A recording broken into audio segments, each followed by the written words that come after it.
Assalamualaikum warahmatullahi wabarakatuh. Good morning student. How are you today? Okay, fine. Okay. Before start lesson today, please reciting basmalah together. Bismillahirrahmanirrahim. Oke, Ibu guru akan mengabsen kalian. Pertama ada Siti Aminah. Oh, hadir. Oke. Istia? Hadir. Oke. Ahmad? Hadir. Oh, hadir semua. Alhamdulillah nihil. Kalian rajin sekali ya. Oke, kita masuk kepada materi. Nah, kemarin kita sudah belajar tentang apa? Ya, kita sudah belajar tentang sistem pencernaan kemarin ya. Kita ulas sebentar agar kalian selalu ingat. Nah, sistem pencernaan itu dimulai dari hidung. Nah, kemudian bagian pertukaran oksigen dan pertukaran oksigen itu di mana, anak-anak?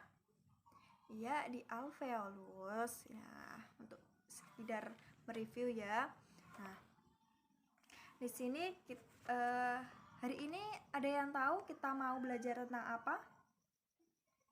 Ya, belajar tentang sistem gerak. Apa itu sistem gerak? Oke, sebelum kita melanjut ke materi sebelumnya, Ibu akan menontonkan sebuah video sebagai pengantar dari pembelajaran hari ini. Oke, selamat menonton. Oke, setelah kalian menonton video tersebut, ada yang tahu nggak itu videonya tentang apa, anak-anak? Iya, itu tentang orang berlari. Nah, orang berlari itu kan ada perlombaan lari ya. Nah, itu kan dari start sampai ke finish. Nah, itu kan berpindah. Nah, apa ya yang menyebabkan itu berpindah sih? Kok bisa gitu? Ada yang tahu? Ya, karena adanya sistem gerak. Nah, sistem gerak ini itu terdiri dari otot, terus rangka atau tulang, dan persendian. Nah, di sini ada yang tahu nggak apa itu fungsi dari rangka atau tulang dalam sistem gerak ini? Ada yang tahu? Coba angkat tangan. Ya, betul. Nah, fungsi dari sistem gerak rangka ini, tulang ini, itu berfungsi untuk membentuk tubuh manusia. Yang kedua ada yang tahu? Ya, untuk melindungi jantung. Nah, ini termasuk organ-organ vital ya. Jadi, untuk melindungi jantung, paru-paru, dan sebagainya. Nah, kemudian ada untuk sebagai alat gerak pasif. Nah, sampai sini paham ya? Fungsi dari sistem gerak itu apa? Ya, alhamdulillah kalau kalian paham ya. Selanjutnya ada klasifikasi tulang. Nah, klasifikasi tulang ada berapa anak-anak? Ya, betul, ada 2, yaitu yang pertama ada tulang rawan dan yang kedua ada tulang keras atau osteona. Tulang rawan itu apa sih? Nah, tulang rawan adalah tulang yang terbentuk dari sel-sel tulang rawan dan atau kondrosit dan sel-sel kolagen atau serabut kolagen dan matriks. Nah, tulang rawan ini dibedakan menjadi 3, yaitu tulang rawan fibrosa, tulang rawan hialin, dan tulang rawan elastis. Nah, tulang rawan hialin adalah suatu tulang rawan yang mempunyai struktur itu halus dan rapat. Kemudian ada tulang rawan elastis, itu tulang yang Sel dan matriksnya itu menyerupai hialin tetapi tidak begitu rapat. Nah, selanjutnya ada tulang rawan fibrosa. Kalau tulang rawan fibrosa itu tulangnya itu strukturnya itu kasar dan renggang. Oke, dari sini bisa kalian pahami ya? Oke. Nah, selanjutnya adalah klasifikasi tulang keras. Nah, berdasarkan bentuknya, tulang keras dibedakan menjadi 3 bentuk ya. Yang pertama ada tulang pipih, tulang pendek, tulang yang terakhir apa anak-anak? Ya, betul, tulang pipa. Ada yang mau memberi contohnya? Apa? Tulang pipih? Ya, betul sekali. Misalnya adalah pada tulang rusuk. Nah, itu pipih ya bentuknya. Kemudian ada tulang pendek. Tulang pendek itu terletak pada jari-jari ya, misalnya seperti ini. Nah, ini namanya tulang pendek. Nah, kemudian ada tulang pipa. Tulang pipa itu letaknya di paha, terus di lengan. Nah, itu juga pipa ya. Nah, rangka tubuh manusia itu dikelompokkan menjadi 2 kelompok besar. Nah, ada yang tahu apa? Ya, betul. Yaitu apendikular dan aksial. Yang pertama kita akan bahas tentang aksial. Ada yang tahu anak-anak apa itu rangka aksial? Ya, betul sekali. Rangka aksial adalah suatu rangka manusia sebagai penyusun sumbu utamanya. Rangka aksial itu ada 3, yaitu tengkorak, kemudian ada dada, dan kemudian ada tulang belakang. Nah, yang pertama kita bahas persatu-satu ya. Tengkorak ya, kita sudah tahu ini tengkorak bagiannya. Nah, bagian-bagian tengkorak ini ada pelipis, ada dahi, ada ubun-ubun ya. Kemudian ada tulang belakang. Nah, tulang belakang itu terdiri dari 7 ruas tulang leher, 12 tulang punggung, dan 12 tulang pinggang. Nah, kemudian ada tulang rusuk. Nah, ada yang tahu ada berapa pasang tulang rusuk manusia? Ya, betul. Ada 2 rusuk. Nah, jadi tulang rusuk manusia itu ada 12 pasang. Dari sini kalian sudah paham tentang rangka aksial? Ya, alhamdulillah kalau kalian sudah paham. Nah, selanjutnya ada rangka apendikular. Rangka apendikular ini ada yang tahu berapa anak-anak jumlahnya? Ya, ada 4. Rangka apendikular itu ada 4, yaitu ada gelang bahu, anggota gerak atas, terus panggul, dan anggota gerak bawah. Nah, untuk gelang bahu ya, berarti ini. Nah, ini adalah termasuk dari rangka apendikular bahu ini ya. Dan kemudian ada anggota gerak atas. Anggota gerak atas meliputi apa saja? Misalnya seperti lengan atas, terus tulang pengumpil, terus tulang hasta, dan jari-jari tangan. Nah, kemudian ada tulang panggul. Tulang panggul kalian sudah tahu ya. Nah, kemudian ada rangka bagian bawah meliputi apa saja? Yaitu meliputi tulang pergelangan kaki, tulang betis, tulang kering, tulang jari-jari, seperti itu ya. Sampai sini kalian paham? Oke, alhamdulillah. Kita lanjut. Nah, selanjutnya kita akan membahas tentang persendian. Nah, berdasarkan keleluasaan dalam bergerak, sendi dibedakan menjadi berapa anak-anak? Ya, betul, ada 3. Yang pertama apa? Ya, ada sinartrosis. Kemudian apa? Amfiartrosis. Yang terakhir apa? Diartrosis. Oke, kita bahas persatu-satu ya. Apa itu amfiartrosis, diartrosis, dan sinartrosis? Oke. Nah, yang pertama ada sinartrosis. Sinartrosis adalah suatu hubungan antar tulang di mana hubungan tersebut itu sangat tidak memungkinkan untuk terjadinya suatu gesekan atau pergerakan.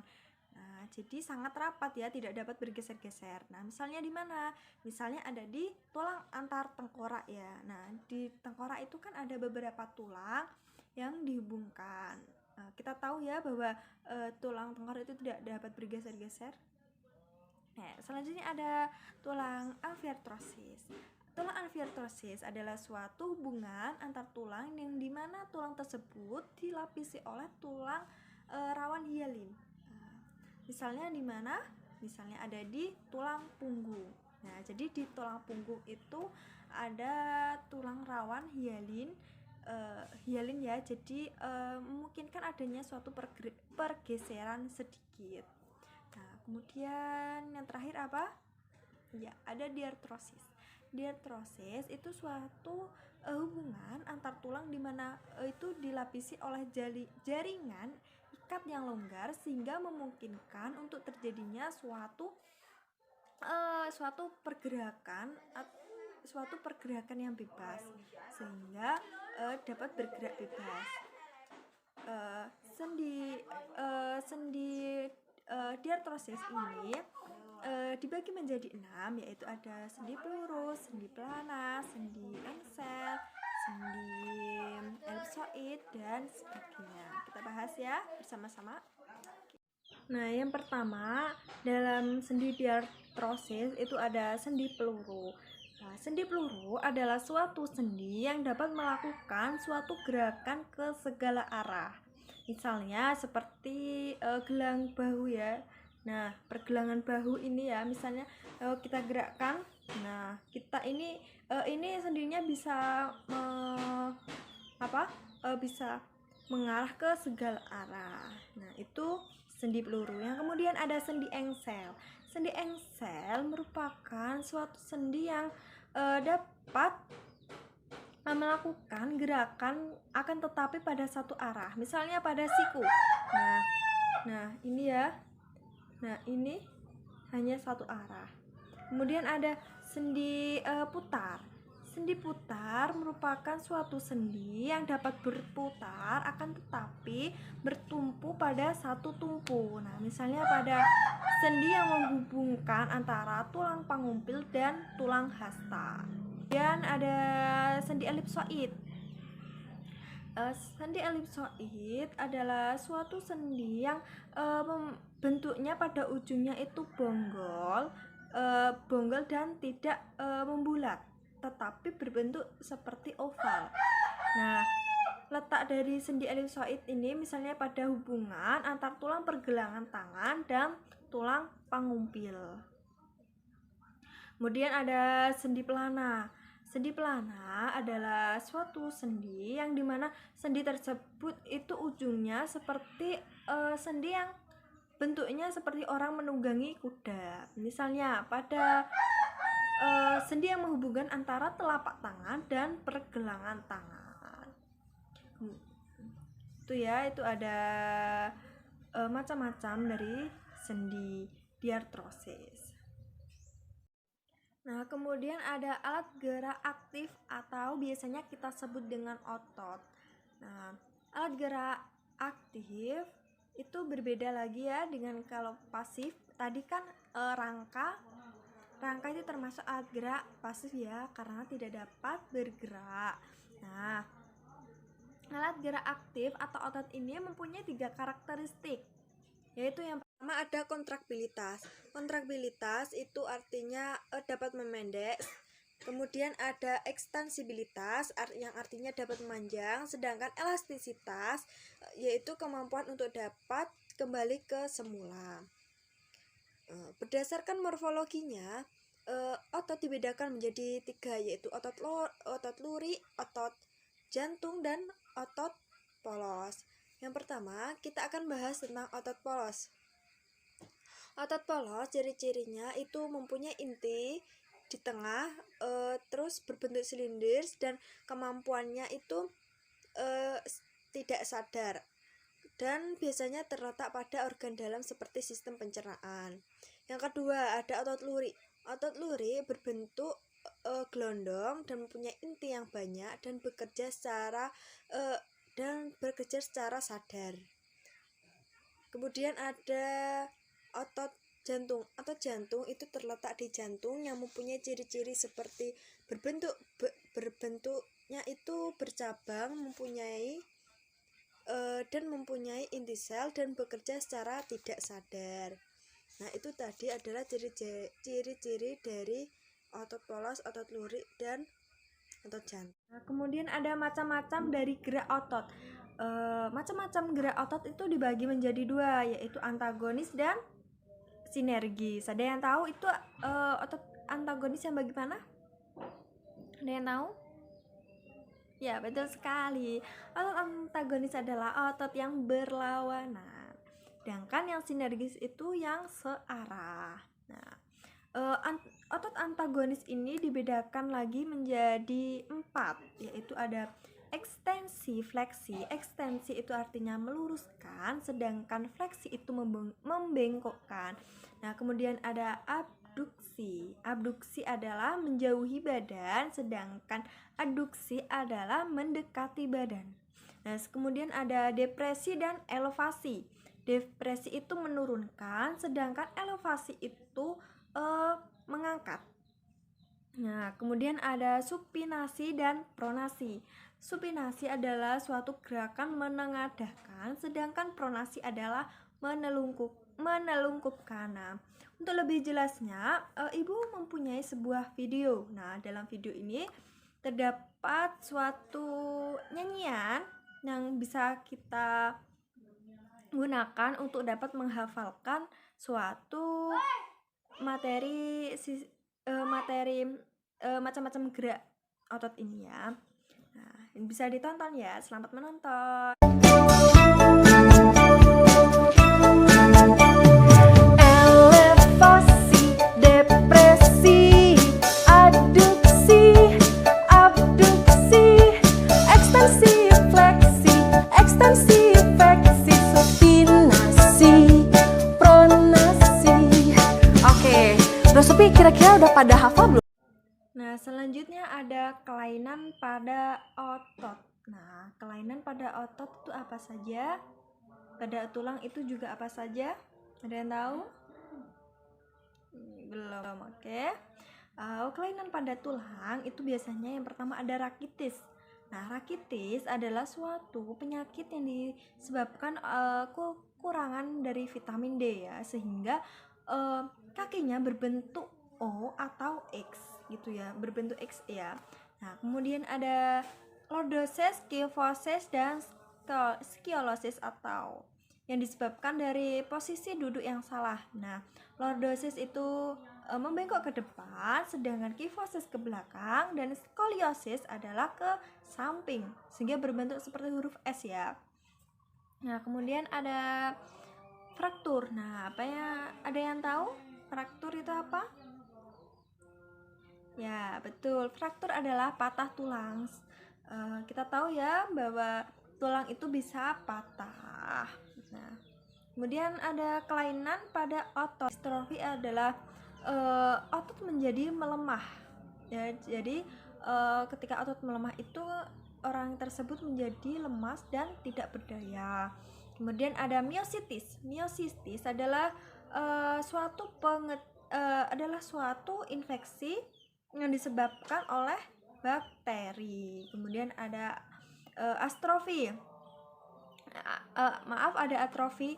Nah, atrofi adalah suatu kelainan pada otot yang disebabkan karena otot tersebut mengecil.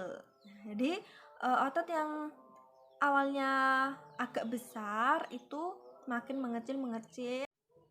Yang terakhir adalah ada pemanfaatan dari teknologi tentang sistem gerak. Nah, ada yang tahu apa saja? Ada yang tahu? Betul sekali, ada kursi roda. Kursi roda adalah suatu kursi yang digunakan seseorang untuk dapat berpindah atau bergerak karena adanya suatu gangguan pada kaki. Nah, selain itu ada pemasangan gips. Nah, kita tahu ya bahwa orang yang mengalami patah tulang maka akan dipasang suatu gips. Nah, fungsinya itu untuk apa? Nah, fungsinya itu agar tulangnya itu tidak geser dan kembali menjadi tersambung. Kemudian ada radioterapi dan kemoterapi. Nah, ada bedah internal. Nah, bedah internal ini dilakukan dengan cara memasukkan sebuah plat ke dalam tulang. Nah, biasanya itu terjadi dalam punggung ya. Nah, di sini ibu mempunyai suatu soal yang bisa kalian kerjakan, dan ini bisa kalian kerjakan untuk sebuah evaluasi dari pembelajaran hari ini ya. Di situ ada berbagai soal pilihan ganda ya, dan soal uraian. Nah, sebelum pembelajaran hari ini ibu tutup, apakah ada pertanyaan anak-anak? Oh, belum. Oke, nanti kalau ada pertanyaan bisa ditanyakan ya. Oke, ibu, untuk kesimpulan hari ini pembelajarannya apa? Ya, betul, tapi kurang ya, hampir sekali. Ada yang bisa menyimpulkan? Ya, angkat tangan. Ya, betul. Nah, alhamdulillah ya, pembelajaran hari ini bisa berjalan secara lancar. Semoga ilmunya bermanfaat. Pembelajaran hari ini saya akhiri, cukup sekian. Wassalamualaikum warahmatullahi wabarakatuh. Terima kasih.